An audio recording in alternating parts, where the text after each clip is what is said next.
ग्रामदैवताचं महत्व आज आपण जाणून घेऊया.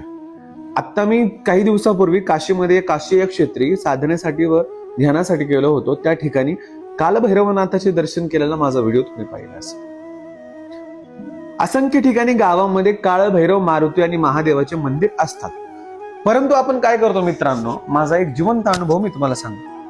काशिकापुरादिनाथ कालभैरवम भजे, त्या मंदिरात गाभाऱ्यात जसा मी पाय ठेवला, जसं माझ्या अंगाला सळसळ शहारा आला, तशीच फील, तसाच अनुभव आणि तशीच भास मला माझ्या गावाजवळच्या आगडगाव या क्षेत्री काळभैरवनाथाचं मंदिर आहे तिथं देखील होतं.